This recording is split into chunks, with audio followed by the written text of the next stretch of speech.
principal de esta noche. ¿Qué es el amor, Raúl? ¿Qué es el amor, Jorge? Hola. Pero ¿qué es tu esposa? Mi esposa me dijo que pregunte. Yo vine a aprender, así que escucho. Ok. Estamos muy bien. Ante todo, buenas noches. Para mí es un placer muy grande tener esta noche de invitado al doctor Jorge Bucay. Estuvimos una media hora charlando en la oficina de lo que no vamos a dar acá. Me contaba que... ¿En qué quedamos? ¿Todo tiene que ser exacto? Parece un rabino. Me contaba que tiene vendido más de 5 millones de libros. ¿Cómo es eso?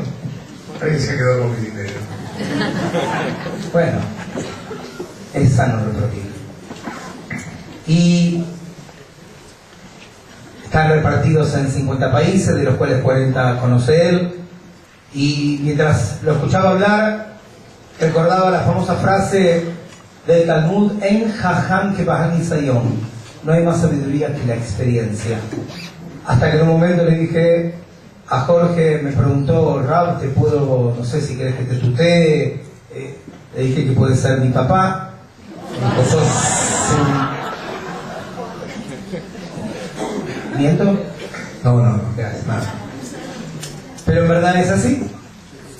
Gracias a Dios, a los 21 años uno puede ser papá. Y así que para mí es un placer que él pueda estar acá con nosotros.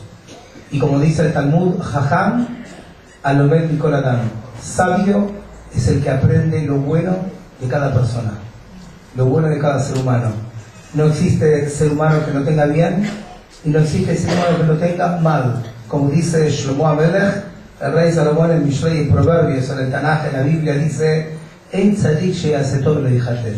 No existe justo que haga el bien y no tenga faltas. Depende qué es lo que uno quiere mirar en el otro. Si las faltas o si las cosas constructivas y buenas. Así que el hecho de que una persona con tanta experiencia, con tanto desarrollo, con tanta filosofía, pueda estar acá presente, no tengo duda que está en cada uno el saber apreciar este momento, y todas las cosas son causalidades, como dice la Torah, nada es casualidad, Jorge. Y cuando Marcelo me dijo qué fecha vamos a hacer la charla, que sí, que no, creo que sí, al cual es mi obligación moral, pero no lo hago por obligación moral, sino por cariño y por amor al cual personalmente le tengo, y al cual le agradezco en forma personal no solamente la posibilidad de que Jorge Bucay esté acá, que el doctor Jorge esté acá, sino un montón de otras cosas más institucionales y personales en mi familia. Pero no puedo dejar de agradecer al señor Felipe Rosenmutter, que gracias a él esta charla se hizo presente. Felipe, gracias por permitirnos que el doctor Bucay esté acá. Pido un aplauso para Felipe. Yo sé que igual no se nota, pero parate, por favor. Ya sé cómo te puedo empezar a hablar. Y como dicen nuestros sabios, el principio de la Abba, el principio del amor comienza por saber reconocer al otro, por saber brindar al otro y por entender qué somos y hacia dónde vamos. Así que no sé si sabemos lo que somos, no sé si sabemos hacia dónde vamos, y no sé si sabemos qué es amor. ¿Qué opinas, Jorge? Y yo creo que estamos aprendiendo, que siempre estamos aprendiendo, porque además creo que todo es objeto de aprendizaje y cada vez sabemos más, ¿no? De hecho, yo creo que no hay muchas obligaciones en la vida, pero una de ellas es trabajar para volverse más sabio, me parece. Una de las obligaciones que todos tenemos en la vida es trabajar para volvernos más sabios, y esto significa saber más. por diferentes caminos. Uno estudia una cosa, otro estudia otra, uno lee algo, a uno le pasan algunas cosas. De hecho, no hay dos personas en el mundo que hayan tenido exactamente la misma vivencia, ni siquiera hermanos gemelos. Cada uno tiene su propia historia. Decía Jean-Paul Sartre, todo lo que pensamos en la vida tiene que ver con algo de la historia vivida. Está motivado y centrado, quizás causado y condicionado para algo que hemos vivido. Y como no existen dos personas que hayan vivido exactamente la misma cosa, no hay dos personas que puedan pensar exactamente lo mismo. Si dos personas están totalmente de acuerdo sobre algo, dice Sartre, debe ser un malentendido. Y entonces en estos malos entendidos, el Ram y yo vamos a tratar de malentendernos con ustedes también. Se dice que el psicoanálisis y la psicología son la ciencia de los porqués, que vivimos todo el tiempo más que viendo las cosas preguntándonos por qué, ¿no? ¿Por qué pasó esto? ¿Por qué hizo aquella persona tal cosa? ¿Por qué no hice tal otra? ¿Por qué no me di cuenta? Hace un poco más de 40 años me recibí de médico y desde entonces trabajo en psicología, en salud mental y en psiquiatría, y entonces venía para acá y aparecieron los por qué, sobre todo uno, ¿no? Importante, que es ¿por qué estoy acá? ¿Por qué? ¿Por qué estoy acá yo hablando de esto en este lugar con el rabino y frente a ustedes? Apareció una respuesta, estoy acá porque el rabino me invitó. Claro, una respuesta. Cada respuesta genera una pregunta, que es ¿por qué el rabino me invitó? Y esto seguramente en algún momento lo va a contestar él. Pero mi decisión de estar acá es compartir algunas de las cosas que yo he aprendido y por supuesto tratar de aprender algunas cosas que no aprendí, ¿no? Creo que esto que dijo el Ram recién, de la necesidad del hombre sabio de aprender de cada persona, es absolutamente cierto. Yo digo por ahí, desde mi propia palabra, mucho menos erudita, digo que hay que ser muy tonto para no aprender de los que saben más que uno, y hay que ser un poco sabio para aprender de los que saben menos que uno, porque esa es la sabiduría, la de aprender de aquellos que supuestamente saben menos que uno. Aprender de tus alumnos, aprender de tus hijos, aprender de aquellos que te siguen, aprender no de tus maestros, sino de tus discípulos todo el tiempo, ¿no? Aprender de aquellos a los que tenés algunas cosas para enseñar. Y pensando en esta historia de aprender de los demás y relacionándolo con el tema del amor, me parece que cada uno de nosotros no solo tiene mucho para enseñar, sino un poco más allá. Y creo que en esto el rabino va a tener mucho para decirnos de lo que significa la mirada del judaísmo sobre esto y la mirada de la Kabbalah sobre todo. Cada uno de nosotros es indudablemente una obra de arte. Tan obra de arte que es resultado del producto del más grande creador que existió nunca, ¿no? El más grande artista que uno podría pensar. Así que somos obras de arte, sin lugar a dudas. Y entonces si yo tuviera que pensar en una primera definición del amor, yo diría, el amor es la capacidad que tiene alguien de ver en vos la obra de arte que hay en vos. Te ama aquel que es capaz de verte como una obra de arte. Aquel que es capaz de ver en tus momentos más odiosos, espantosos y terribles, que aquel que es capaz de verte cuanto más te equivocas, que todavía y aún seguís siendo una obra de arte.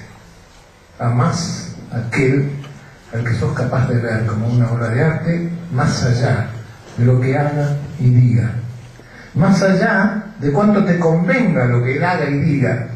Si vos seguís apreciando la obra de arte que el otro es, posiblemente estés transitando este espacio, esto que yo llamo el amor, y que Joseph Zinker define de una manera que me gustaría a mí haber escrito alguna vez, pero lo escribió él, así que yo lo puedo repetir. Joseph Zinker dice: el amor es el regocijo por la sola existencia de alguien, la alegría que me da el solo hecho de que existas, más allá de que existas para mí o no, más allá de que respondas a ese amor o no, más allá de la reciprocidad de ese amor o no. Te amo si me alegra tu existencia. Es un amor difícil de sentir, pero denme el favor de ayudarme. Levanten la mano los que tengan nietos o nietas, por favor. Muy bien. Ustedes saben de qué hablo. Ustedes saben lo que significa ese amor. Con los hijos uno tiene tantos otros compromisos, tiene que conseguir que le vaya bien, que no haga el lío, tiene responsabilidad, tiene que pensar en que se... Con los nietos es fantástico.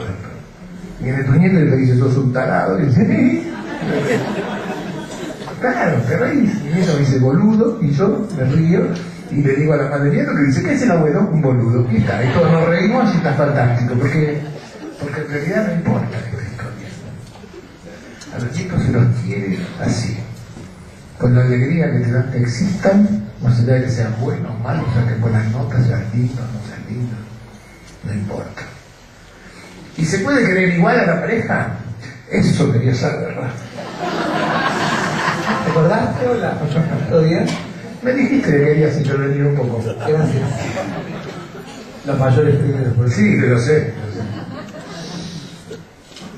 Hablaste tantas cosas muy rápidas, en segundos, que cruzaste mundos enteros. Hablaste de la sabiduría, hablaste del amor, de la fraternidad, de la existencia, que es el concepto del amor, que es amar al otro por lo que el otro es, más allá de mi interés o mi intervención en, de él como es él. Y es un amor que realmente la Torah habla sobre esto y se llama amor altruista. Yo siempre cuento una historia para mostrar lo contrario a lo que es. A veces necesitamos mostrar el lado opuesto para entender cómo es aquello que debe ser. La famosa historia de un pez muy grande que está en el agua y lo están pescando, y el que lo pesca dice, este es hermoso, es al que el rey no le gusta. Se lo llevan y él está asustado porque saben que lo van a cocinar para ser comido. Pero dice el pez, acaba de decir que yo soy el pez al cual el rey más le gusta. Él ama a este pez. Esto significa que si me ama, no me va a matar. Entonces estaba tranquilo. Pero de repente se fue acercando, un poquito más, y ves que lo llevan a la cocina del palacio. Y empieza el cocinero con los cuchillos, y cuando lo está por cortarle la cabeza, el pez levanta la cabeza y le dice, ¿no es que el rey me amaba? Y creo que esto es el ejemplo, la paradoja de lo que vos hablabas, la diferencia entre amor egoísta, que no es amar, es usufructuar del otro bajo mis intereses, no importa cuáles sean, y el concepto verdadero de lo que es amar, que comparto lo que Jorge dice, que es por la existencia del otro. Y no es casualidad que Jorge haya traído el ejemplo de los nietos. Todavía no soy Zaide, me va a tocar en su momento, pero todavía soy joven. Pero también se te va a pasar. Gracias. Muy bacanudo. No te invito a cenar. Pero dice la Torah, los hijos de los hijos son la corona de los abuelos. ¿Por qué no dice que los hijos son la corona de los padres? ¿Por qué dice los hijos de los hijos son la corona de los abuelos? La explicación normalmente que nuestros sabios traen en la Torah es porque es el fruto que da fruto. Cuando tu fruto primario da fruto es cuando empezó recién a dar vuelta. Pero acá hay algo escondido muy fuerte, que es con tu hijo.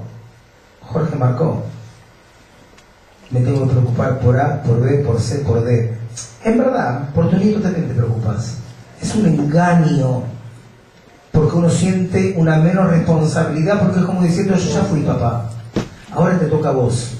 Y por eso la Torah no lo enmarca, no lo encierra en el ejemplo de un nieto, sino solamente como un referente. ¿Por qué? Una de las grandes preguntas que el ser humano tiene es: transmitimos amor, desarrollamos amor o somos amor. El otro día le dije a un alumno: no te pregunto lo que pensás, no te pregunto lo que haces, decime quién sos. Porque siempre que le preguntas a una persona quién sos, te cuenta lo que hace, no te preguntes lo que haces, ni lo que pensás, decime quién sos. Y generalmente la mayoría del público corriente común no sabe que se frena. ¿Cómo quién soy? ¿Sí? No qué pensás ni lo que haces, quién sos. Y la Torá dice que el hombre es creado a imagen y semejanza de Dios. No es casualidad que para que un hijo psíquica y emocionalmente tenga las herramientas necesarias para nacer sano, después puede modificarse para bien o para mal, en base a la educación y la vivencia que tiene en la vida, es que se concibe con amor, a pesar que lamentablemente se puede concebir también ante una violación, Dios no quiera. Pero, ¿por qué somos concebidos con amor? Porque estamos hechos a imagen y semejanza de Dios. Y dice la Torá que Hafez Gesedu, él tuvo el deseo de brindar, él tuvo el deseo de amar. Y nosotros podremos pensar: ¿Dios necesita de nosotros o nosotros de Dios? Él tuvo el deseo de amar, él no nos necesita y él nos hace. Normalmente un humano no hace algo que no necesita. Y acá está el secreto de la fuente del amor altruista, que no nace y no se ampara en lo que necesito, sino solo en el simple hecho de existir. Y esto es lo que creo, si no tengo una lectura errónea, lo que Jorge quiere transmitir, de la cual estoy de acuerdo. La Torá lo dice: amar al otro por lo que el otro es, no por lo que yo pienso que debería ser. Primero, por quién soy yo para juzgar al otro. Dice la Torá: hay un juez y no sos vos. Amar al otro por lo que el otro es. Pero no somos divinos, somos seres humanos. ¿Es posible la interrelación humana sin intereses? ¿Vos pensás, Jorge? No estoy hablando cuál sería el ideal, porque el mundo no vive de ideales, vive de práctica. ¿Vos pensás que es posible poder lograr un amor, y todavía no entré a hablar del amor de pareja, ¿no? Hace poco, el amor humano, ¿es posible que exista sin interés? Hace poco alguien empezó a pensar y se paró en la esquina de Callao y Santa Fe para hacer una pregunta, una encuesta. Le preguntaba a toda la gente: ¿usted cree que los problemas de los argentinos se deben a su desconocimiento de cuál es el problema o a su falta de interés en realidad por el problema en sí? Y la gente contestaba: ni sé ni me importa. Yo creo que vivimos en una realidad que intenta alejarnos de este altruismo del cual estás hablando. Estamos muy presionados, queremos que a nuestros hijos no les falte nada, termina faltándoles un papá y una mamá porque están trabajando y no están con ellos. Creemos que podemos suplir con un juguete, un regalo, una televisión más grande, un viaje a Disney, aquellas cosas que en realidad los hijos necesitan, que son productos amorosos verdaderamente y no meros sustitutos de ese amor. Así que vivimos un poquitito engañados por esta realidad, ¿no? De todas maneras, podríamos encontrar un punto razonable para no desconocer que este altruismo que nos proponen quizás al principio no seamos capaces, porque hay que aprender también a querer así. Pero a mí me alcanzaría, como me alcanza como terapeuta que soy, yo no sé si le pediría a mis pacientes que amen a tamaño desafío.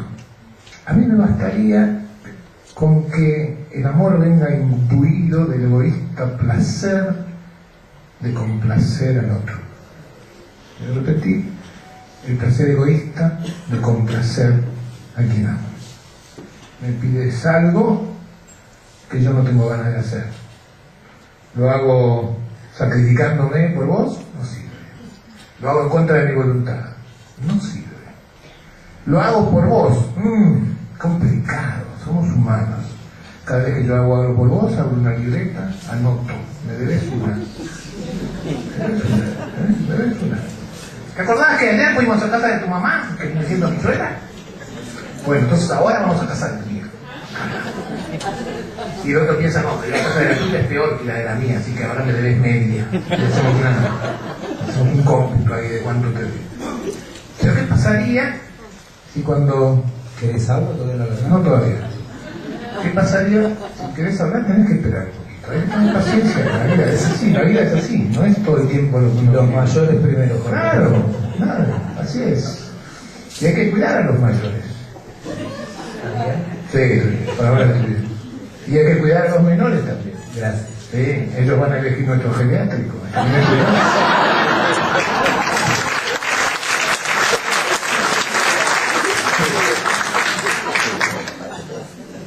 ¿Qué pasaría si el día que Osher, que es mi amigo, me pide algo que naturalmente yo no tenía ganas de hacer?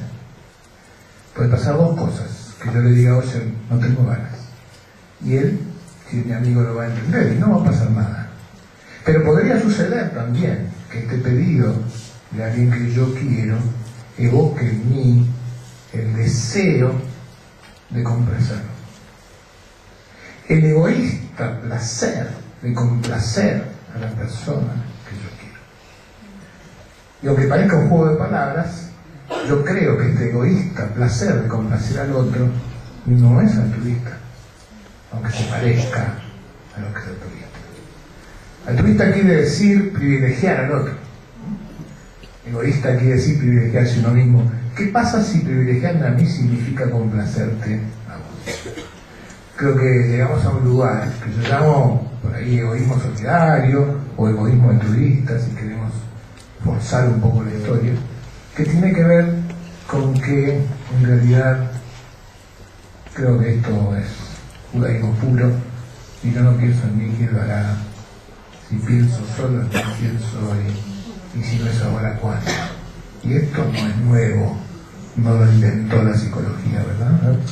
Sí, pero me quedé pensando en algo que estabas diciendo recién, que hablaste de a través de mi amor egoísta llegar al amor altruista.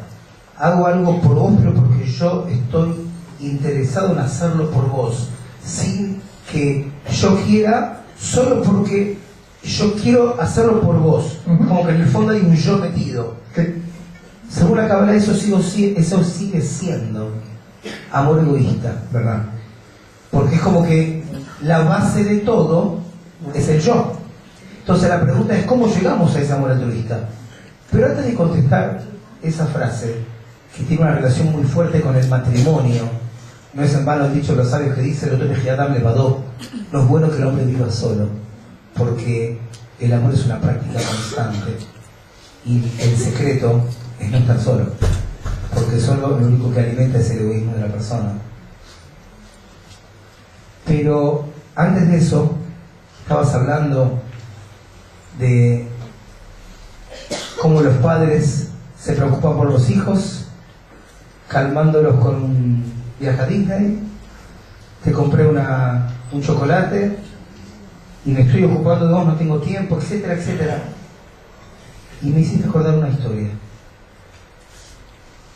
muy fuerte que marca cuánto realmente pensamos a veces que amamos y realmente amamos o nos amamos.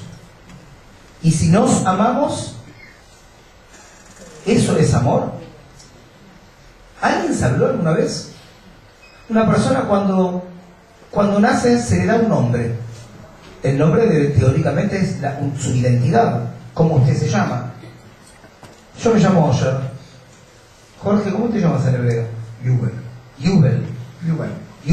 Yo te iba a decir Ángeles, pero No, Yuval. pero son costumbres.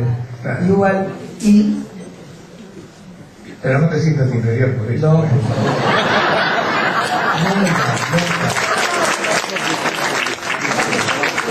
Yo entiendo que podía podías haber pensado que yo iba a sentir eso para no hacerte sentir mal, tranquilo. Eso demuestra tu humildad. No te pudiendo haber elegido. ¿Conoces el chiste, no? Pudiendo haber elegido cabalísticamente haber nacido en una familia separada y naciste en una familia que nací. Eso es ser humilde. Te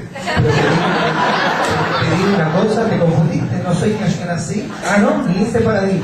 Gracias a Dios, en el mundo existen dos clases de Yehudim, ¿sabías? A ver. Los Lubavitchers y los que van a ser.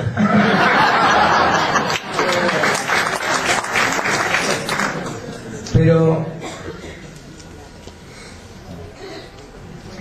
Dos cuentos te interrumpí. ya me hiciste acordar un tercero. ¿A qué hora se quiere venir de acá?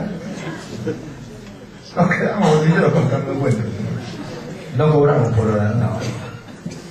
En la historia es muy interesante.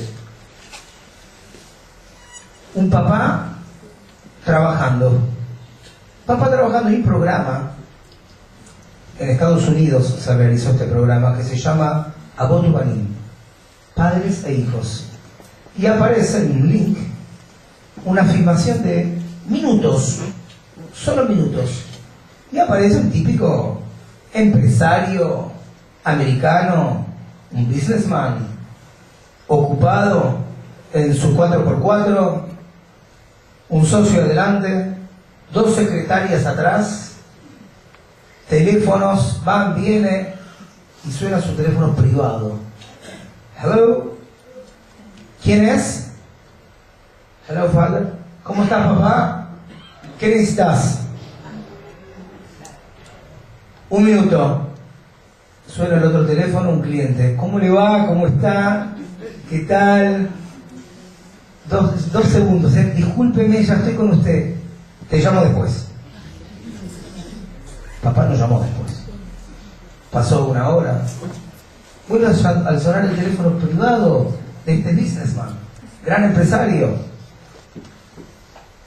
¿Qué querés? Pero papá quería... Estoy ocupado ahora, te dije que te llamo después.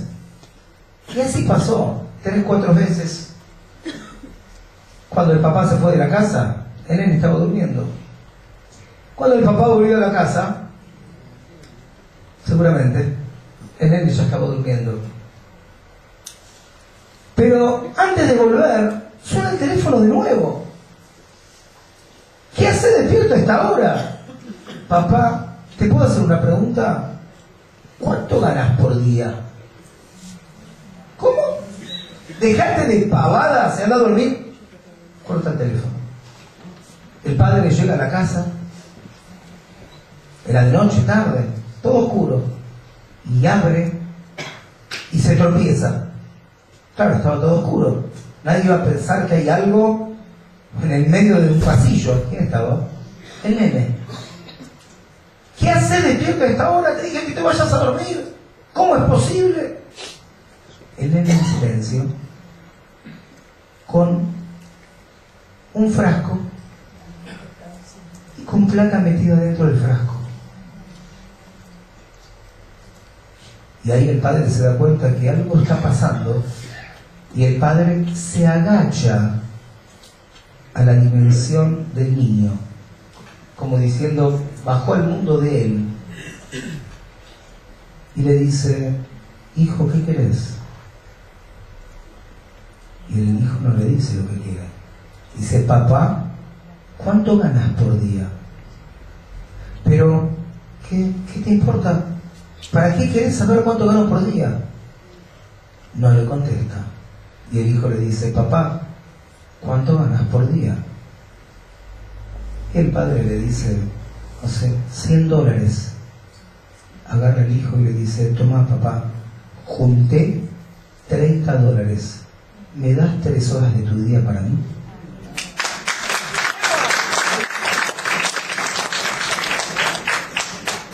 Y cuando vos contabas esta historia de que a veces pensamos que hacemos algo por el otro, pero en verdad no lo estamos haciendo por el otro, era donde uno decía, ¿cómo llegamos a ese concepto verdadero del amor sin ese interés? Porque ese interés, por más que sea para el otro, nos puede hacer tropezar de una manera muy fuerte.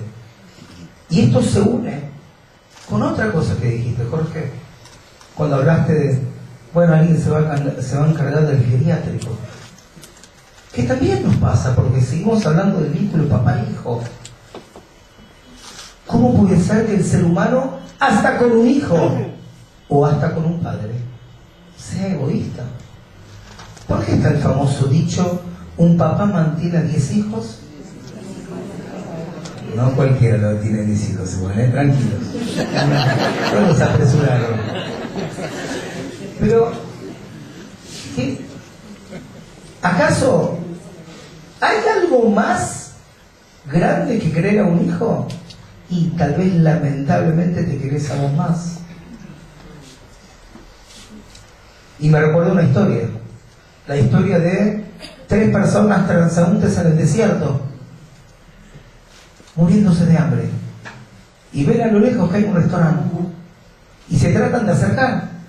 Pero dicen, no tenemos plata. Nos quedamos sin nada. ¿Cómo vamos a hacer para comer? Acerquémonos, tal vez podemos lavar los platos. Cuando se acercan ven un cartel muy grande que dice, coma gratis, no se preocupe, su hijo paga por usted. Se les vino la sonrisa, no sé si eran ashkenazim de cultura, ¿no? Y de repente entraron a comer, le dieron. Cuando se quieren levantar para irse, dicen, señor, discúlpeme, la cuenta. ¿Pero cómo? Acá dice, coma gratis, su hijo paga por usted. Sí, no se preocupe. Esta es la cuenta de su papá. Muy bien, me pareció precioso. Y además me parece que es así. Pero me gustaría dirimir un poquitito esta duda del amor egoísta y del amor no egoísta. Me parece que finalmente son maneras de enfocar, ¿no? Y yo creo que enfoco esta historia desde la historia de no generar la idea de lo que hago por vos, porque estoy cansado de ver a aquellos que después pasan factura de esto que hice por vos, de aquellos que vienen a pasarte después la factura de otras cosas. Entonces, para evitar esa situación de lo que hice por vos, mi consejo personal es no hagas nada por nadie. Así de fácil, nunca, fácil, es sencillito. Nunca hagas nada por nadie. Pero si te da placer, si te conforta, si sentís el deseo, las ganas irrefrenables de ayudar a otro, no te prives. No seas imbécil. No te prives de ese placer de ayudar a otro por tu deseo de ayudarlo. Uno ayuda a los demás por muchas razones, ¿no? Porque se siente culpable. Yo tengo y él no tiene y me siento tan culpable que le voy a dar, voy a ayudar. Porque creo en esta historia de si doy me va a venir el doble, entonces voy a dar, si me viene. Me quedo esperando que devuelvan. La gente hace estas cosas. Porque así me educaron, entonces obedeciendo esto, entonces voy, porque hay que dar. ¿Qué famoso? Porque por un tema de miedo, si yo no doy, Dios me va a castigar por no haber dado, entonces no quiero que Dios me castigue, entonces voy a dar para que Dios no me castigue, porque entonces le doy para que Dios, porque Dios te está mirando en este momento, porque me identifico y digo, alguna vez me puede estar pasando lo que a él le pasa, y entonces mejor que lo ayude, porque así cuando yo esté en el lugar donde está, entonces alguien me va a ayudar a mí, o porque creo que eso es lo que hay que hacer, o por una razón más, la que yo creo que es la mejor y que viene a cuento con esto. Te ayudo por el placer de ayudarte. Por el placer que me da a mí ayudarte. Yo creo que la actitud solidaria y la altruista, si ustedes quieren, siempre es deseable, es encantadora, siempre es importante, y en realidad el mundo sería peor si no existiera gente capaz de hacer cosas que ayudan a otras gentes. Pero sigo creyendo que el mejor lugar para mí sigue siendo el placer. El descubrimiento del placer de ayudar a otro. El placer de hacer algo para que a otro le sirva. No por el otro, sino para el otro. Pero finalmente puede ser que sea nada más que un tema de palabras, ¿no? Y que no tenga ninguna importancia. Creo que en el fondo, en la idea es exactamente la misma. La llamemos como la llamemos. Lo cierto es que cuando uno ama a alguien, y volvemos al tema original con tu permiso, cuando uno ama a alguien, la verdad es que trabaja para su libertad, trabaja para su bienestar. Desde un punto de vista demasiado simplificado, yo diría que en el lenguaje de lo cotidiano, para mí, el amor no es una cosa esplendorosa, maravillosa, del cine, de las películas, de Alberto Sordi caminando en cámara lenta por la playa para encontrarse con Agostina Belli. Me parece que no. Me parece que el amor es una cosa mucho más cotidiana, que no es una cosa reservada solo para unos pocos, me parece que es una cosa para todos, y me parece que es un sentimiento que no está reservado solamente para algunos, el amor. Y si yo tuviera que definir en nuestros términos cotidianos, argentinos y porteños, qué significa el amor, yo diría, el amor es querer mucho a alguien, ni más ni menos. No estoy hablando del amor de pareja, ni del amor de los padres, ni del amor a Dios, estoy hablando del amor en general. El amor en general, para mí, es querer mucho a alguien. Claro, esto conduce la pregunta a otro lugar, ¿cómo vamos a definir querer? Y yo digo, desde el punto de vista de mi profesión y de mi experiencia, no es tan difícil. Querer a alguien significa que te importe su bienestar, que te importe de él. Tanto es así que te puedo decir hoy, buena noticia, mala noticia, te puedo decir que si a alguien le importa de vos, es porque te quiere. Y que si no le importa de vos, es porque no te quiere. Y no importa de quién hablemos, de tu papá, de tu pareja, de tu no sé qué. Si no le interesa de vos, es porque no te quiere. Esta persona que en realidad no le importa lo que haces, no sabe en qué andás, no sabe lo que pensás, no sabe qué te interesa, no sabe qué regalarte para tu cumpleaños, no sabe qué leíste ni qué pensás, esa persona no te quiere, aunque iba diciéndotelo al oído y haciéndote regalos caros todo el día. Y al revés, esa persona que está detrás tuyo, que te pregunta, que se interesa por lo que te pasa, que está siempre dispuesto a tenderte una mano, que le importa lo que le contás, que quiere saber qué opinás de cada cosa, esa persona te quiere, aunque te jure y te perjure que nunca te quiso y que nunca te querrá. A veces es doloroso darse cuenta de esto. Entonces reduzco el amor a una cosa tan cotidiana como que si amar es querer mucho a alguien, entonces que alguien te ame significa que le importe muchísimo de tu bienestar, tanto como para preferir ocuparse de eso que de su propio bienestar. Y no es porque sea altruista, es porque te ama. Eso creo. Lo que pasa es que según esta terminología que vos estás diciendo, volvemos a la fuente, dice Talmud, Jajama Roetan Olad. Sabio es el que ve el nacimiento, es la raíz de la cosa. Hay un problema, en vez de analizar la secuela, anda primero la raíz, de dónde nace. Y si vos recién decías la vivencia de amalo, que tenés ganas de brindarle algo y amarlo, hacelo, me parece excelente. Primero porque amás a Huaycar. Es lo que siempre dije. La acción es lo principal. ¿Lo hiciste o no lo hiciste? Después hablamos. ¿Lo hiciste o no lo hiciste? Las palabras se las lleva el viento. Pero recién dije que íbamos a hablar, que estábamos hablando arriba, pero estábamos en una discusión que no la voy a traer, de si en la vida buscamos ser mejor o ser menos peores, que no es lo mismo. Si busco ser menos peor, me puedo quedar con la acción. Si busco ser mejor, tengo que traspasar ese concepto y tratar de ir hacia una dimensión diferente, que según la Torá se encierra en la palabra amor. La Torá dice: con 10 dichos el mundo fue creado. La creación es a través del habla. Por eso con el habla uno puede transmitir, y hasta depende cómo uno habla, es como llega. Pero acá hay algo más interesante. ¿Quién está hablando? ¿Desde qué lugar lo digo? Hoy justo estaba, como todos los jueves, en la casa de Felipe dándole clases, y le dije una frase: a veces no es importante lo que te dicen, sino quién te lo dice.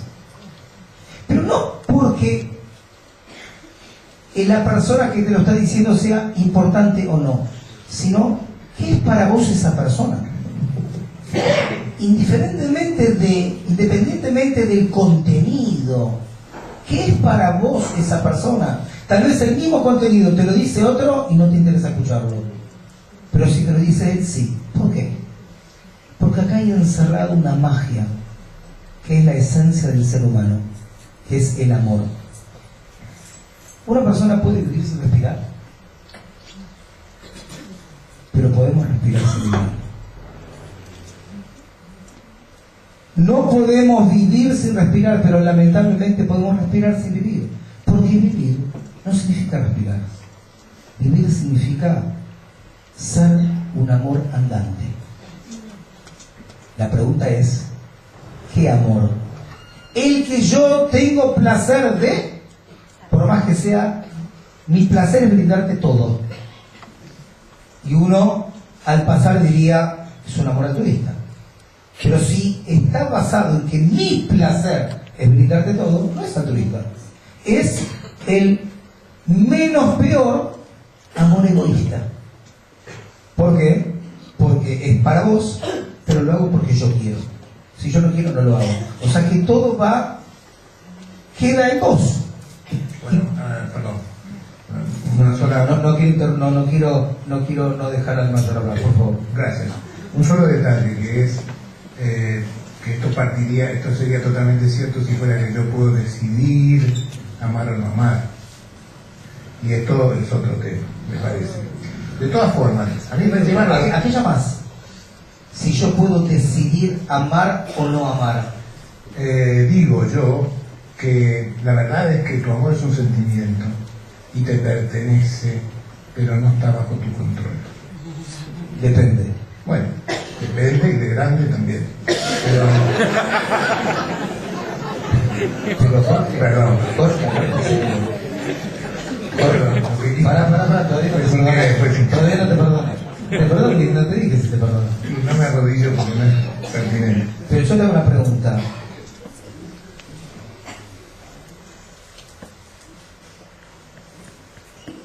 Si somos hechos por amor, no hay no amor. La pregunta es, ¿qué clase de amor somos? ¿Qué clase de amor soy capaz de sentir? ¿Qué clase de amor soy capaz de hacer consciente en mí? ¿Qué clase de amor soy capaz de...? Lo que decías recién es tan importante. Vos sabés que en psicología una emoción, como su nombre lo indica, emoción, es algo que conduce al movimiento. Se llama emoción. Quiere decir hacia, moción quiere decir movimiento. Una emoción es lo que se siente antes de ponerse en movimiento.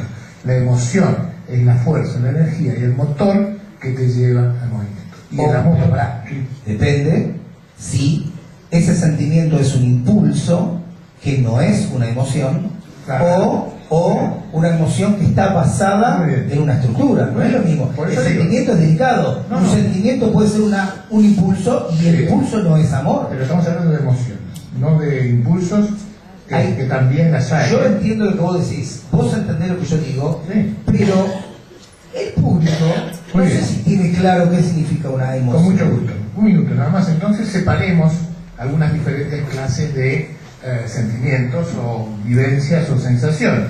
Separemos, por ejemplo, la pasión de la emoción. Separemos la emoción de una pasión de la emoción de un sentimiento. Las pasiones son muy intensas, muy fugaces y generan acciones, pero no hay una profunda emoción. El amor... 100% correcto. Correcto, gracias. El amor no es una pasión.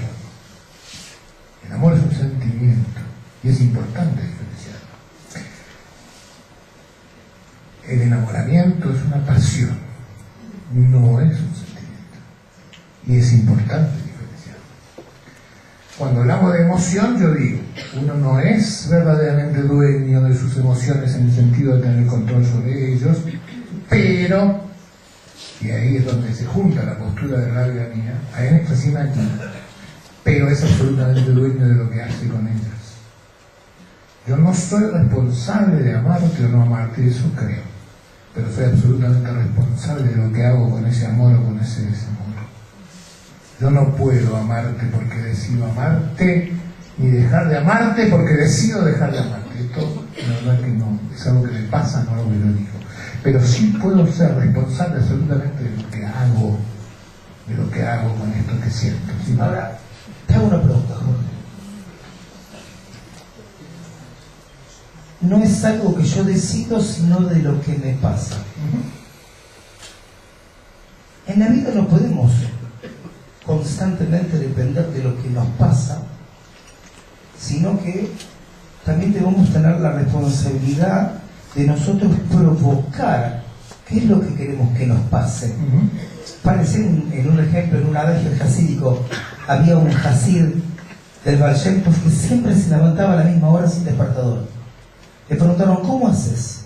Y dijo, mira, bastante que mi cuerpo me pide dormir, que él me diga a qué hora me tengo que levantar. O sea, las cosas nos pasan porque sí.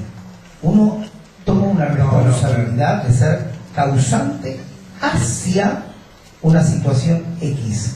Y cuando vos hablaste de la diferencia espectacular de pasión y amor, y creo que dijiste ahí es donde nos unimos, a pesar que nunca estuvimos desunidos. Esa es la diferencia entre el amor, según la Torá, entre el amor egoísta y el amor altruista. El amor altruista une. ¿Bien? Perfecto. El amor altruista... Traje una travesura para hablar de esto y lo voy a... Pero déjame decirte algo. Sí, no, que no termino. El amor altruista une. El amor egoísta consume. Muy bien, eso, estoy totalmente de acuerdo, te aviso. Es un tema de palabras nada más lo que nos diferencia, pero estoy totalmente de acuerdo. Y me parece a mí que lo que importa en todo caso es que, como dijiste antes, lo que importa es que seas dueño de lo que haces, que sigas eligiendo lo que haces. En un pueblo, un día, un señor cayó en un pozo muy profundo. Evidentemente no podía salir. Se corrió la voz de que Juanito se había caído en un pozo muy angosto, no podía trepar. Y entonces 10 personas del pueblo fueron hasta el pozo para ver cómo había sido. Y empezaron a tratar de descubrir cómo había pasado, que este tipo se cayó en el pozo y discutieron ahí. Y volvieron al pueblo discutiendo cómo era que se había caído. Y después fueron otros 10 para ver qué había que hacer para que esto no volviera a pasar. Y después fueron 10 más para ver qué tendría que hacer ese hombre para poder salir del pozo. Y después fueron 10 más para saber qué iban a hacer el día que salía del pozo y si no salía. Y después fueron otros 10 a organizar el velorio de este que se iba a morir en el pozo. Y después fueron otros 10 para quejarse con el ministro porque estaba en el pozo. Y después fue el maestro del pueblo, solo, y vino con el Señor. Y le dijo, ¿qué hiciste? Dice, le tiré una soga y lo saqué. La acción adecuada frente a la situación adecuada es lo que verdaderamente hace la diferencia. Y me parece a mí que a esto nos referimos. La verdad es que en el fondo importa poco, casi poco, si el motivo que te guía es el placer de ayudar o la necesidad del otro, si estás siendo egoísta o altruista, finalmente es un tema casi lingüístico. Pero podés pensar en función del otro, que no seas vos, esto es importante. Y en todo caso también es importante, estás actuando desde una emoción o desde una pasión, porque la pasión es todavía menos capaz de dejarte posibilidad de actuar.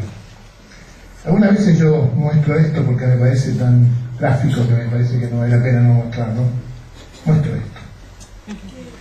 Y muestro esto para diferenciar la pasión de la emoción. Esto es estar enamorado. Así de intenso. Y esto es amar. Así de poquito.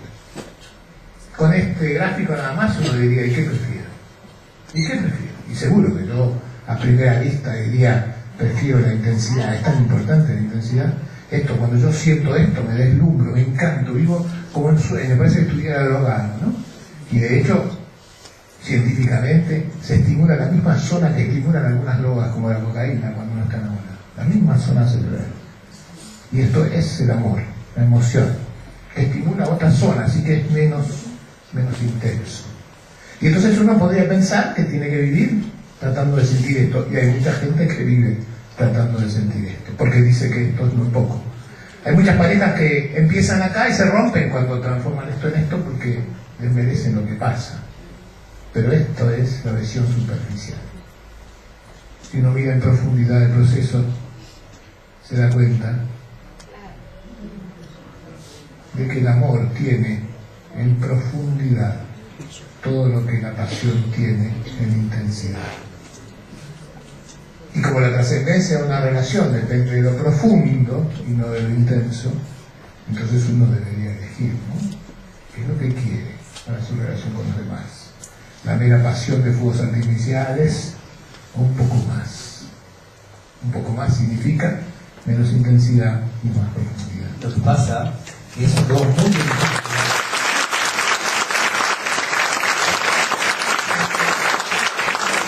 ese aporte que vos muy bien dijiste, para llegar a esa profundidad necesitamos, no nos queda otra, que trascender. Y si bien es verdad, la acción es lo principal, y si no hay acción de nada vale, pero todo puede estar basado en el yo de uno. Y eso puede pasar cuando la persona se guía desde el raciocinio y la sapiencia para abajo. Dice el Hasidut, toda la meta del cerebro es entender que hay algo más allá de él. ¿Qué significa? Cuando una persona le hace un favor a otra, ¿te puedo pedir una mitzvah? ¿Me haces un favor? Sí, con mucho gusto, si puedo. Gracias.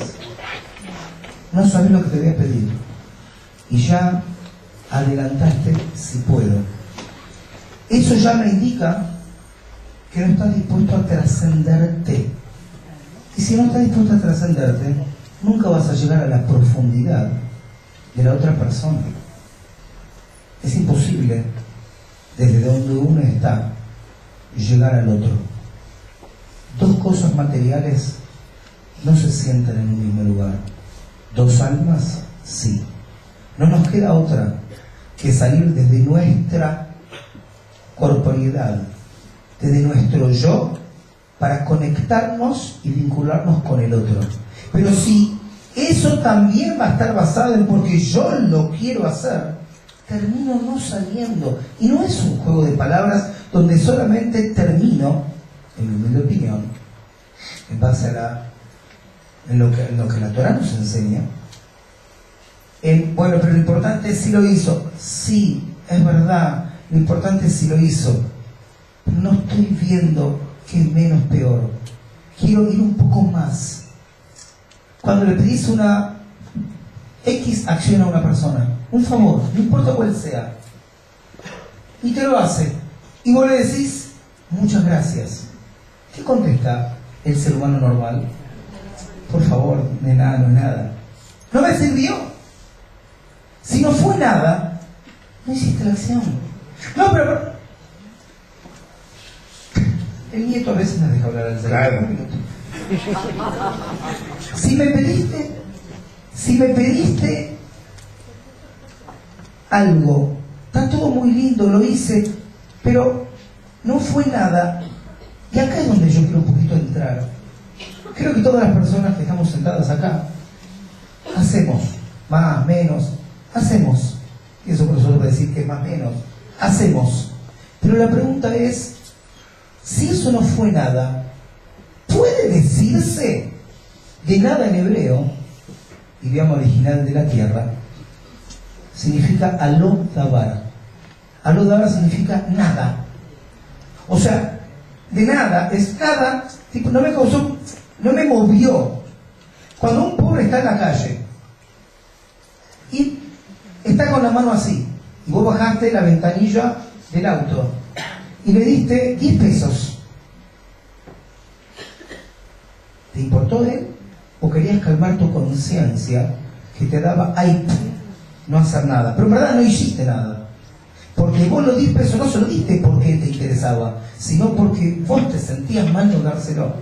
O sea que en verdad estabas pensando en vos y no en él. Porque si realmente quisieses hacer algo, frenás el auto, dejás de hacer lo que estás haciendo y ves qué podés realmente hacer por esa persona que no la conoces, que no sabes quién es, que no tenés ningún interés, y hago algo que me molesta hacer. ¿Qué significa? La única manera que la persona pueda salir de su yo y que la fuente de ese amor no sea porque yo quiero, es empezando a hacer algo contra lo que yo quiero.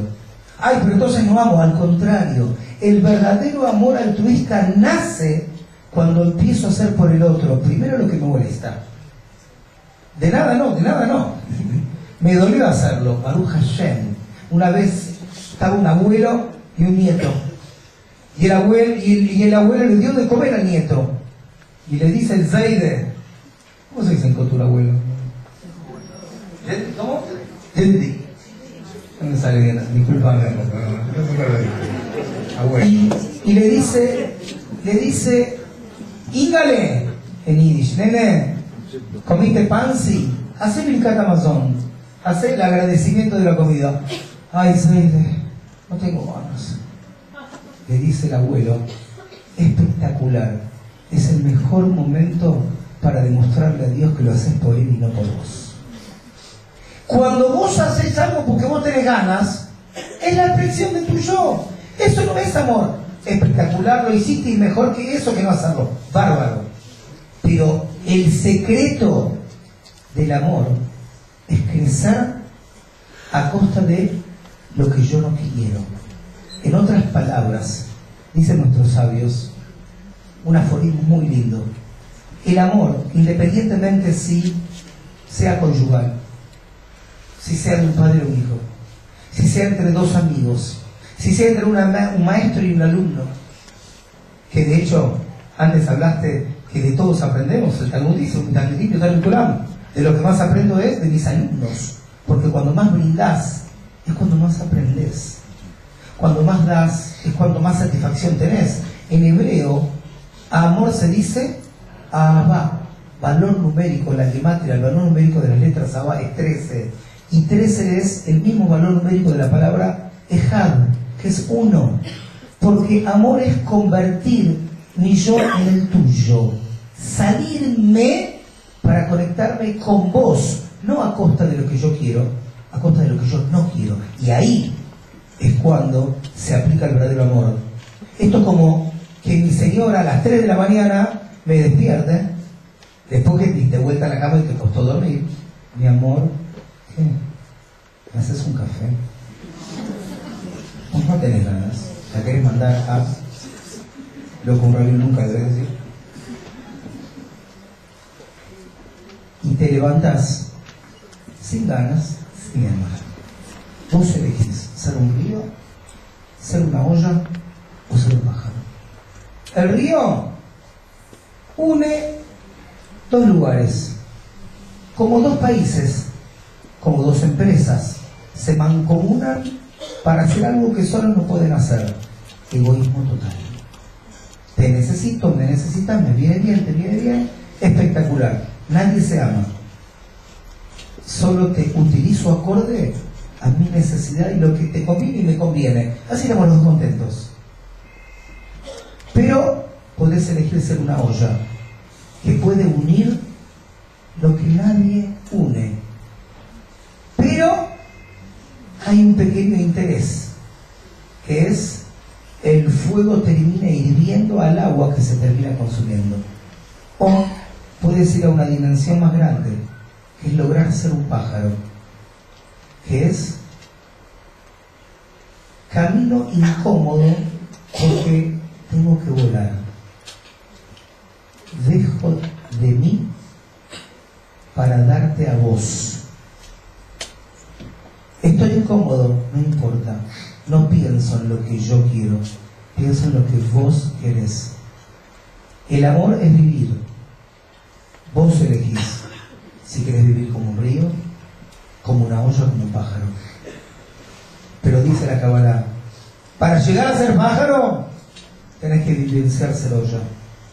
Y para ser olla, tenés que vivenciar ser un río. Es imposible ir de arriba para abajo. Y esa es la diferencia entre un adulto y un inmaduro. Un chico, en una edad inmadura, llora cuando no le das algo que quiere y se fastidia. Hasta el punto que ahí el abuelo dejó de ser abuelo. Tomá, me voy, chau. Estoy a punto de llorar. Pero No. era ¿qué se quiso ser abuelo? Es decir, se fastidia, no entiende, no entiende que no le des el chupetín. Es inmaduro, no puede entender esa situación. Y ahí está el concepto de la madurez, que es lo que, según la Torah, Dios quiere de nosotros. Aprende a volar, salí de vos para conectarte con el otro. Una vez le preguntaron al Rebbe, ¿qué es Mashiach? Y el Rebbe contestó algo muy lindo. Cuando mirás al otro y le transmitís amor, no hace falta que le digas, solo que lo mires. ¿Por qué? Porque en los ojos te das cuenta cómo la persona está. Y cuando lo miras fijo, hasta se puede poner incómodo. Más incómodo que cualquier cosa que hagas o que digas. Me pasa mucho. Voy y subo a un avión, llegó a la mañana, están despertando para entregar el desayuno, yo me levanto y antes de desayunar me pongo los tefilín. Claro, y de repente la persona está dormida ahí, no entiende dónde está, si está soñando, si es real. Y me empieza a mirar. Entonces yo me saco el tarín y le digo, ¿necesitas algo? El ojo transmite. Una vez un chico le preguntó a un rabino, Rab, ¿por qué Dios nos hizo con una nariz, con una boca, pero con dos ojos? Le dijo así, con tu ojo izquierdo, mira tus imperfecciones para ver cómo mejorarte. Con tu ojo derecho, mira lo hermoso que es el otro para ver cómo seguir amándolo. Está en nosotros. Bien, creo que finalmente, después de dar una vuelta, pudimos llegar a nuestro único y verdadero desacuerdo, seguramente, ¿no? Que no implica que alguno de los dos esté equivocado. Simplemente son maneras diferentes de encarar. Yo descreo del dar sacrificado. Esto que vos decís con vehemencia y con admiración para mí, el verdadero dar es cuando doy lo que no te quiero dar, lo que me cuesta dar, lo que no quisiera darte. La verdad que yo no creo en esto. No me parece que sea un mérito ni un valor. Me acuerdo de Jacobo va al banco y le dice al cajero, ¿me haces un favor? Toma este billete de 100, me das 6 billetes de 20. Y entonces el cajero dice, 6 billetes, no, le puedo dar 5. Él dice, ¿y ahí dónde está el favor? No entiendo por qué las personas así. Y yo creo que la medida del dar no tiene que ver de verdad con el sacrificio. En todo caso, me parece que hay un matiz ahí que tiene que ver con otra palabra, que se confunde a veces, y que yo sé que no confundís, pero que me parece a mí importante remarcar. Una cosa es aquello que yo estoy dispuesto a renunciar por mi amor por vos, y otra cosa es lo que sería capaz de sacrificar. Sacrificio viene del sacro viene del sagrado, lo sagrado tiene que ver con lo divino, es otra dimensión, estamos hablando de otra cosa. En las relaciones cotidianas me parece que el amor no se mide por aquello que yo sea capaz de sacrificar por vos. Me parece que el amor no se mide por la medida en que yo sea capaz de sufrir por vos. A mí me parece que el amor se mide por la capacidad que tengo de disfrutar a tu lado juntos de las mismas cosas. Me parece que el amor se mide por la capacidad de compartir aquellas cosas que son buenas para vos y que esto lo hace bueno para mí, y que seas capaz de compartir lo que es bueno para mí y esto sea bueno para vos. Hay un cuento que es muy conocido y que yo lo voy a contar por mis ganas de contarlo, y que le voy a pedir a quienes conocen el cuento que no anticipen el final para la persona que está al lado, porque es una pena. Sí, verdad, esas cosas pasan. Este cuento es muy conocido, muchos de ustedes lo conocen, y esta vanidad de decir el asesino era... No hagan esto, porque eso no es amor, seguramente. Ella y él eran dos jóvenes que vivían en una pequeña aldea. Se habían enamorado desde que tenían 5 años, 6, 7, si es que pudiéramos pensar en esto. Y eran novios desde entonces. Todo el pueblo era cómplice de ese noviazgo. Y todos festejaban este juego entre ellos. Y todos apostaban que algún día ese juego se iba a volver una pareja y que esa pareja se iba a volver un matrimonio. Y así fue.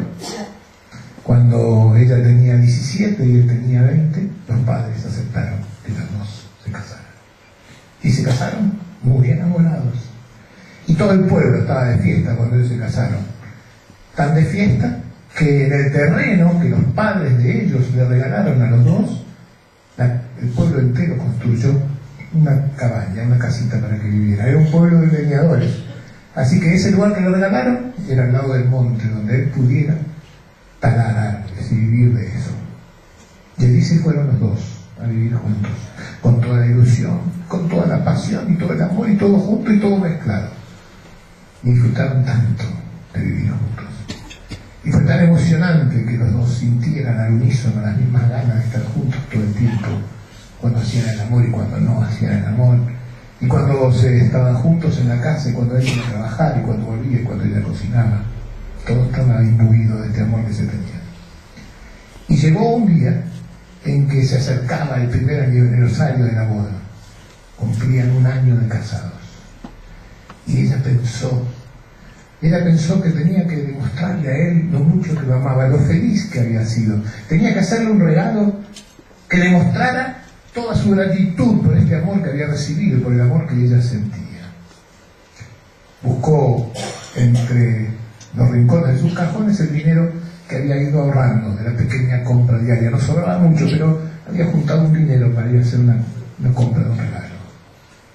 Ese día, faltaba 1 semana para que fuera el aniversario, mientras él se iba al monte, ella bajó al pueblo a comprar un regalo para él. Pero nada de lo que encontró le satisfacía. Un hacha nueva era regalarle algo para trabajo, lana para tejerle un nuevo suéter. Ya le había tejido suéteres otra vez, no era suficiente. Y entonces pasó por la joyería, y en la vidriera de la joyería había una elegantísima cadena de oro. Y entonces ella se acordó. El único objeto de valor que él había llevado a la casa conyugal era un reloj de oro que el abuelo le había regalado. Todas las noches al acostarse, él sacaba el reloj de la mesita de noche, le daba un poquito de cuerda y se quedaba un ratito escuchando el reloj como si escuchara la voz de su abuelo. Y ella pensó, qué maravilla sería poder regalarle a él esta cadena de oro que completaría ese reloj tan maravilloso que él tenía. Así que entró a preguntar cuánto costaba. Y cuando le dijeron, ella se entristeció tanto, no alcanzaba con el dinero que tenía. Con la cabeza baja empezó a volver hasta su casa, y al salir del pueblo casi pasó por la peluquería del pueblo. Y en la peluquería del pueblo había un cartelito que decía: se compra cabello natural. Y ella tenía un pelo rubio largo, que llegaba por debajo de la cintura, que no se había cortado desde que tenía 12 años. Ella adoraba su cabello, él también. Pero ella pensó, quizás, y entró en la peluquería y preguntó cuánto le darían por su cabello, y la peluquera le dijo que depende del largo del cabello el dinero que le iban a dar. Y empezaron a hacer cálculos y descubrieron que si se lo cortaba muy cortito, el dinero que recibiría alcanzaría justo para la cadena de oro que ella quería comprar.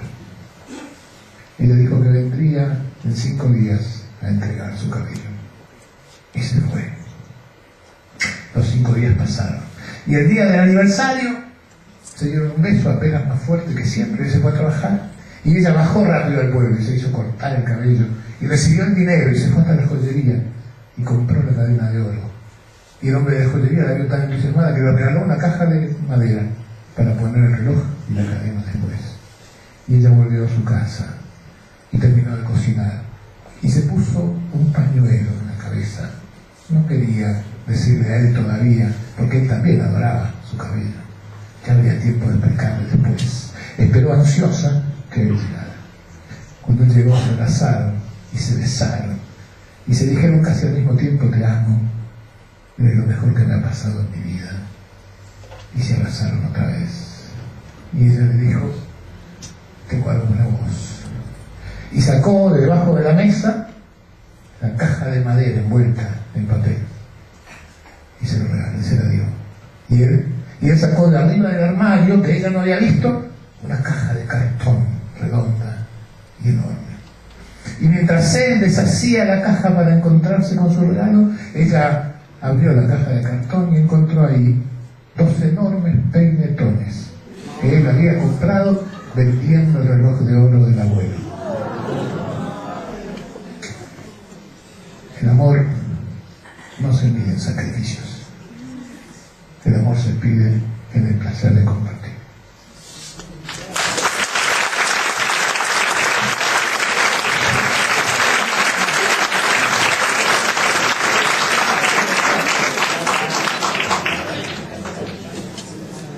Él le compró los peinetones porque a él le encantaba el pelo de ella. No sé, pero por suerte no estabas ahí. No tengo ese problema, mi esposo usa peluca. Y tiene varias, así no me canso.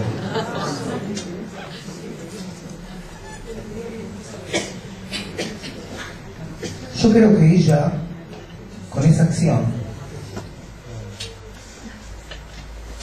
con ese sacrificio, está expresando que ama más a él de lo que se ama a ella. Porque ella tuvo la capacidad, la madurez, la grandeza de sacrificarse para él. Podrías decir que también se sacrificó. Vendió su reloj, sí, pero hay una diferencia inmensa. Él vendió su reloj para comprar un objeto que la coloque a ella de una manera más linda, de cómo a él le gusta. O sea, todo vuelve al yo. Mientras que ella sacrificó su ser solamente para brindarle a él algo que a él le gusta, independientemente de cómo ella queda después de eso. Y ese amor es un amor altruista. Esa es la diferencia. Pero mientras vos relatabas esta historia, Jorge, me hiciste acordar una historia jasídica muy interesante. Resulta que una pareja se casa, hace una gran fiesta, inmensa, divina, enorme. Pasan 2, 3, 4, 5 años y lamentablemente deciden separarse. A la persona le dice a Rab: mira, quiero divorciarme. Pero ¿cómo? Si ustedes se aman, pero no nos podemos congeniar. Bueno, no vamos a entrar a discutir si se aman o te amas. Pero le dijo al Rab: tengo una idea. Sí, escucho. Cuando te casaste, hiciste una fiesta, ¿correcto? Sí, hermoso, ¿te acordás? Espampanante. Bueno, así. Y querías casarte, sí. ¿Te querés divorciar ahora? Sí, ya. Haz una fiesta. Una fiesta.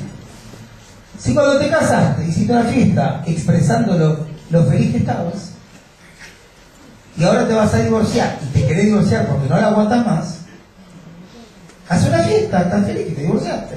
Por fin solo, estoy tranquilo, más high. No tengo que pensar cuánto tengo que dejar para el almacén.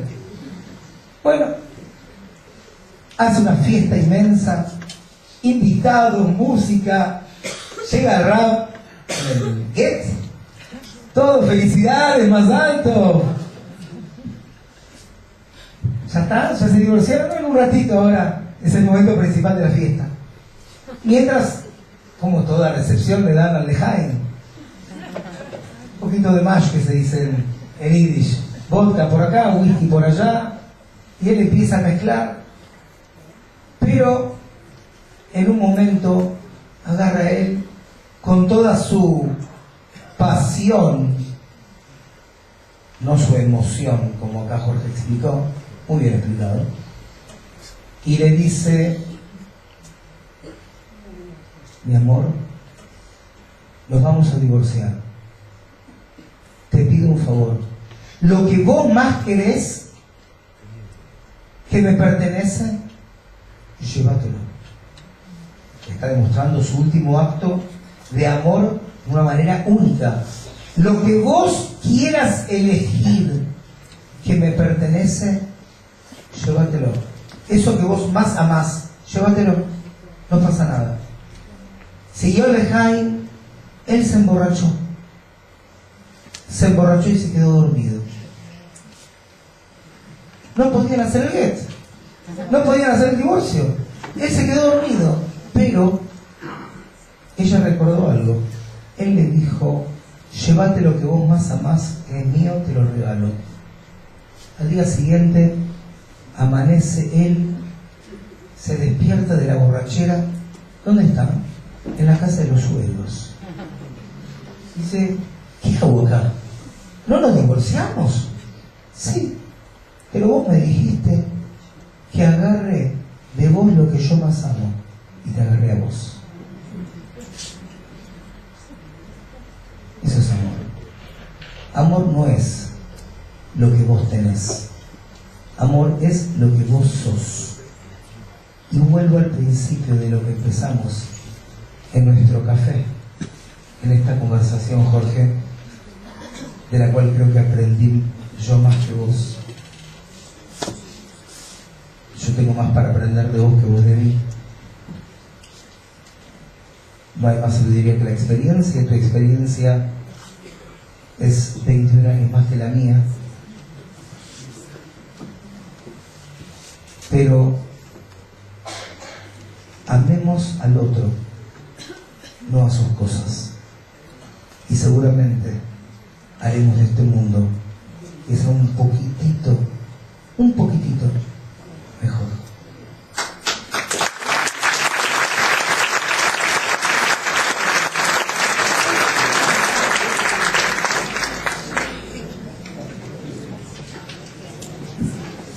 Sí, pero me da una historia. Recién me dice Jorge: ¿ya querés perdonar?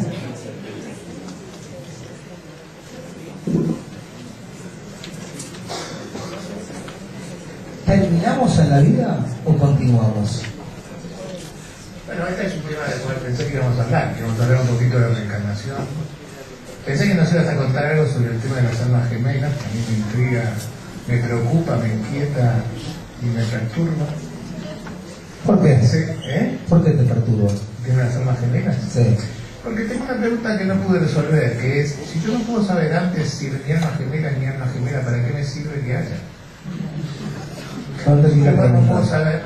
Claro, si yo igual no puedo saber si mi alma gemela es o no mi alma gemela, ¿para qué me sirve saber que hay una alma gemela? Si de todas maneras lo voy a saber únicamente cuando la doctora Rosenfeld nos esté gestionando el juicio de divorcio.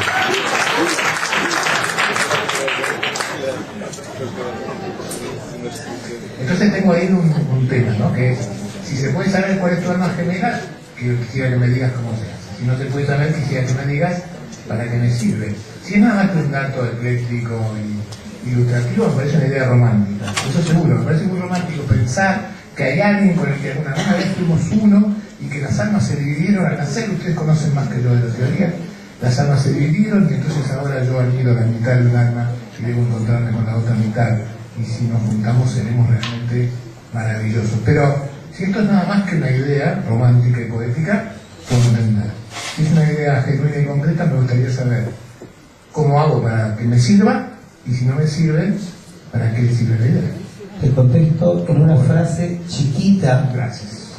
Chiquita, para que lo desarrollemos en la próxima charla.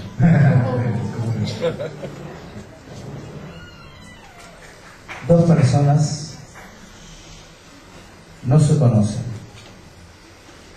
vienen de familias diferentes, nacen en países diferentes, nunca se vieron, tienen hasta otro idioma, otra educación, otra forma de ser, y de repente se vieron. Seguramente estarán pensando, se gustaron, se vieron.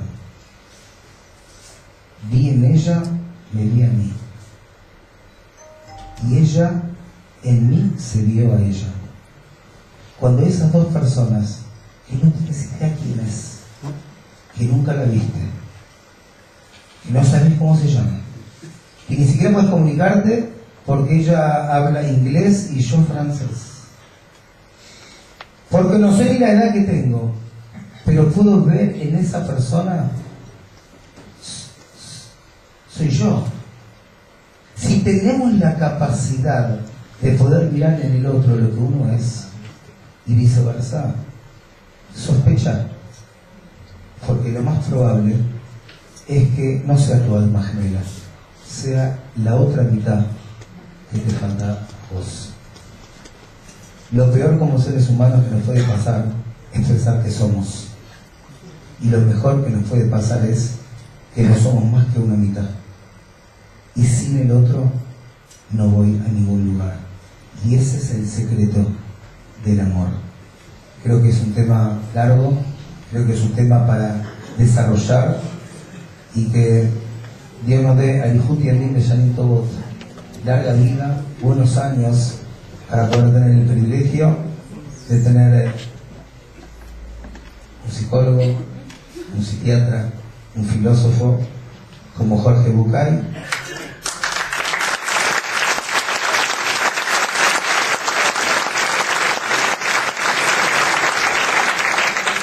Creo que si la Torah dice, como dijimos antes, Jajam Alomed y Koradam, sabios y que aprenden lo bueno de cada uno, creo que aprendimos mucho de vos, porque cada uno tiene lo que brindar, y si tenés lo que brindar, brindalo, porque ese es el real amor, poder brindar lo mejor que uno tiene para los demás. Y creo que esto es lo que hoy hicimos, intentarlo. Toda la razón.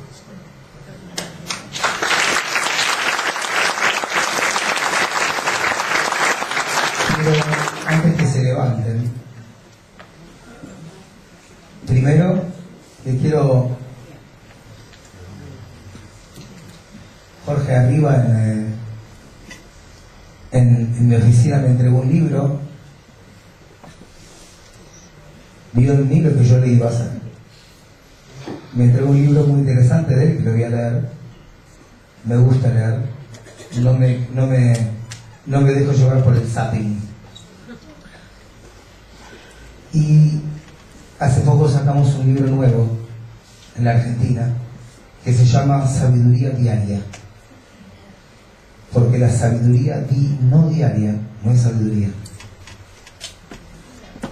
Te lo regalo. Tiene enseñanzas de nuestro maestro, que es el Rebbe, que es alguien que por amor desinteresado se sacrificó incluso por aquel ser humano que nunca conoció en su vida. Muchas gracias.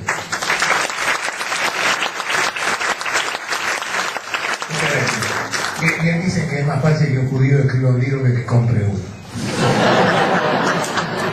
Esa iglesia no lo iba a contar, pero ahora que dijiste esto, me intentaste contar una historia. Pero te aviso que si contás esa, me vas a hacer acordar de la que quería contar yo. Dale. Trato hecho cosas. ¿Querés terminar? Empiezo. Dale, empieza. Mayores primero. Los marineros llegaron a un puerto. Dicen que sucedió verdaderamente en Menorca.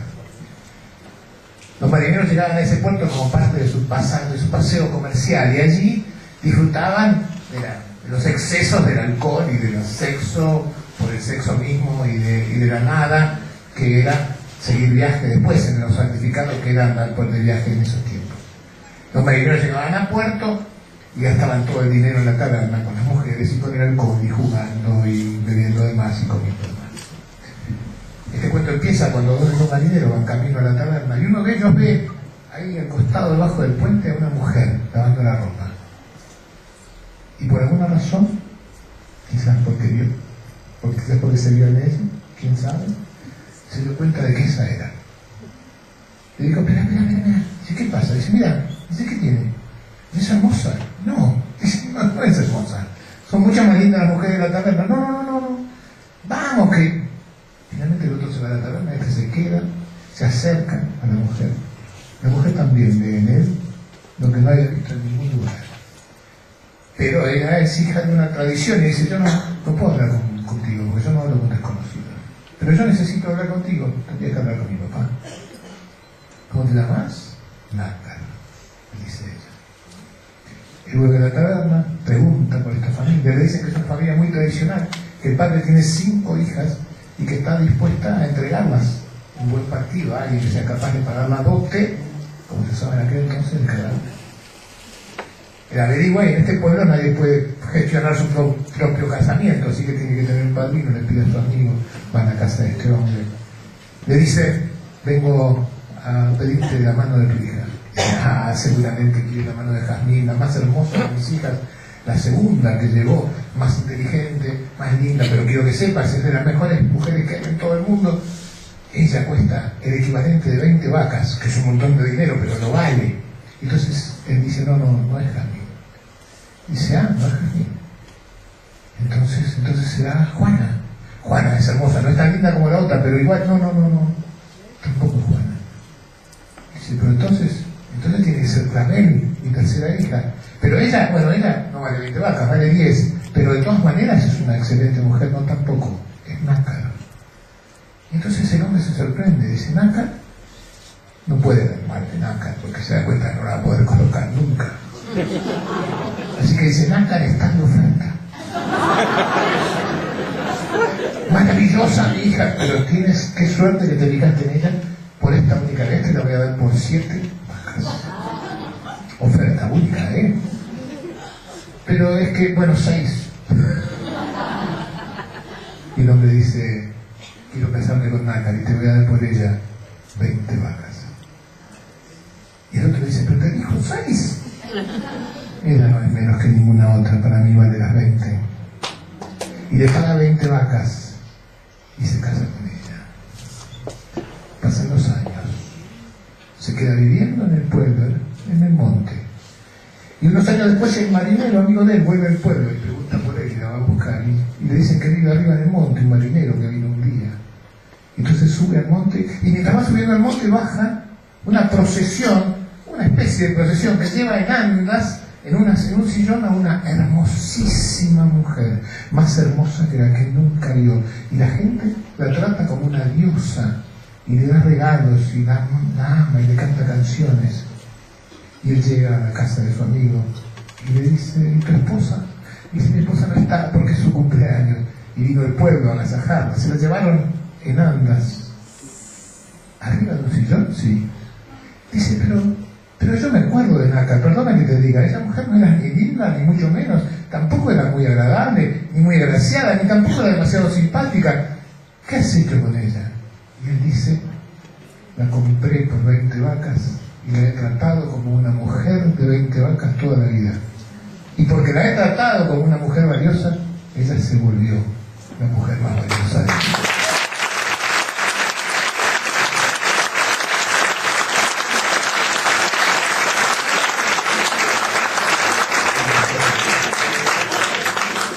Claro, aprovechaste que el público son más damas que caballeros. Claro. Tengo una de un hombre... Para pegar una línea. Dijimos 2 especies. Claro. Pero vos hiciste primero un chiste, después contaste una historia. El chiste fue por un judío más fácil escribir un libro que comprarlo. Así fue el chiste, ¿no? Sí. Me hiciste recordar un chiste. Resulta que una persona se está por morir y tiene 3 hijos. 2 ashkenazim y 1 turco. y le pide a cada uno de los hijos que por favor deje en su tumba $50.000. Bueno, se muere el padre, va el Ashkenazí, le deja los $50.000. Va el otro hijo Ashkenazí, le deja $50.000. Viene el Cotur, hace un cheque de 150 y dice: Yo te dije que éramos más inteligentes, no me querías creer. Pero, un minuto. Esta era solamente el pipón de chiste, era parte de la historia. Recién habló Jorge algo hermoso, que es: ella se volvió como la trató.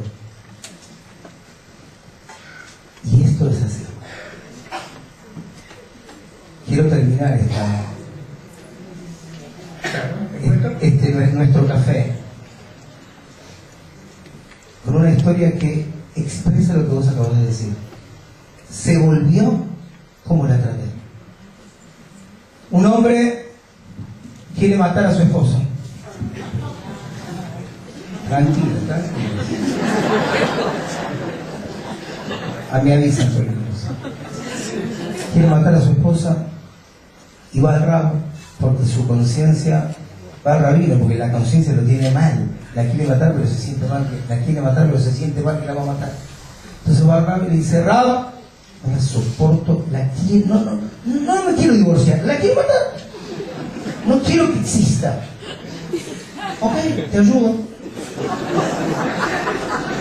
Vio el cielo, estaba tranquilo, se le calmó la conciencia. Dijo: si el Rab me ayuda es el paraíso. El único dilema que él tenía era que se sentía mal que le iba a matar, pero si el Rab me dio lo que hay, adelante. Ok, vamos a matarla. No, para. Dice el Rab: todo el pueblo sabe que la odias. Si la van a encontrar muerta, te van a echar la culpa. Te van a echar la culpa, te vas a ir preso. ¿Verdad? Vale la pena que por ello vos vayas preso. ¿Y qué hago? ¿La quiero matar? Yo te ayudo. Hagamos una cosa. 2 meses, jarteale. En Cotur, ¿no? Jarteale es... ¿Qué es jarteale en Cotur? Mentira. ¿Qué pasó de eso, Está falso, engañarla. Engañarla. Hacerle cuenta que la querés, comprarle regalo, llevarla a pasear. ¿Cómo? Olvidate, toda una jarta para que la gente cuando la mates no te eche la culpa, se van a decir se amaban.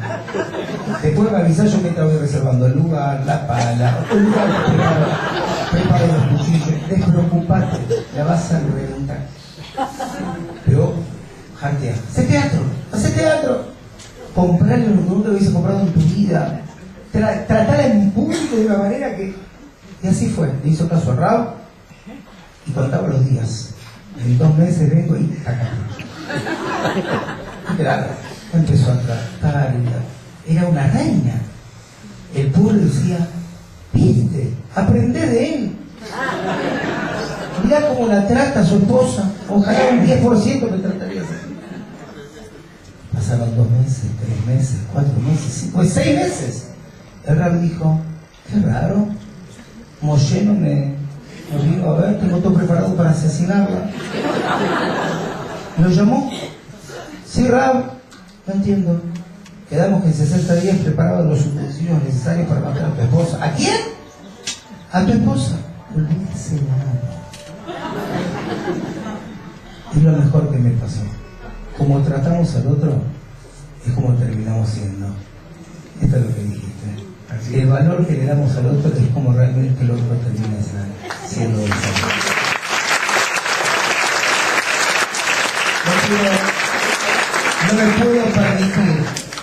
No me puedo permitir dejar de hacer algo. Puede llegar a ser que sea egoísta, puede ser egoísta. Pero no lo hago por mí. Lo hago porque la Torah dice que en la vida hay que tener acaraca todo. Y no importa si el otro se sacrificó o no, dijo Jorge, pero sí importa si vos sabés reconocer. Yo no soy nadie para decir si el otro se sacrificó o no se sacrificó, si le costó o no le costó, si le fue más o le fue menos. Es un problema del otro. El ser mensch, no sé si el ser persona, es saber reconocer al otro, acaraca todo. Hace 15 años,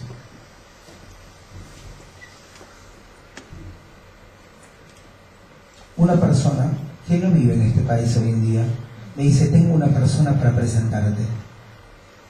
Te pido por favor, no le hables de plata,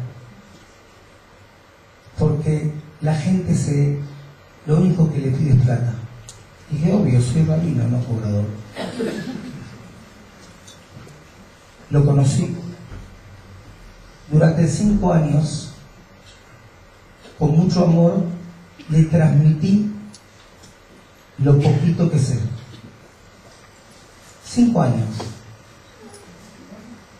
Y un día, después de 5 años, se acerca a la sinagoga que teníamos antes, una sinagoga muy vieja, y esta persona me dice: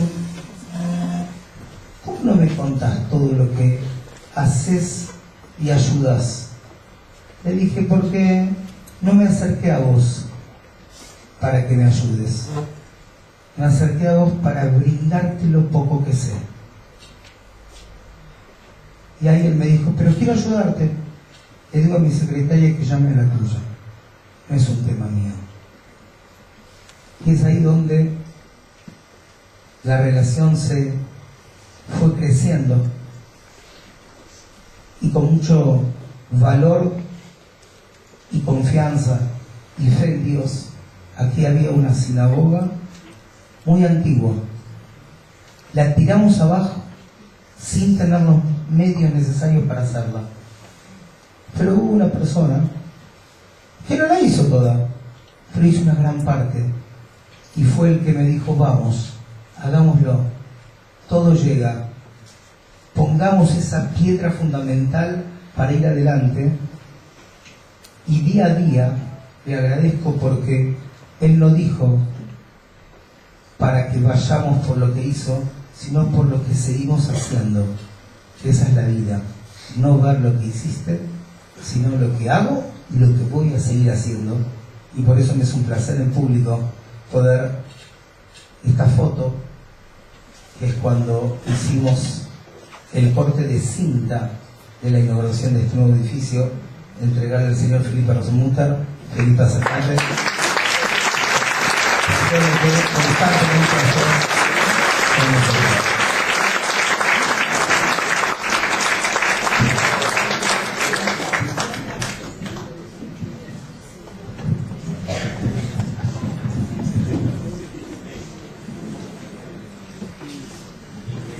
Sí, el pueblo te lo realizo, ¿no? Un aplauso, ¿no?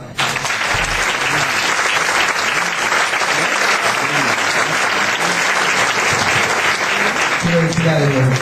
Cuando a Marcelo se le ocurrió traer al doctor Jorge Bucay, y se lo comenté a Felipe, me dice: Jorge, mi amigo.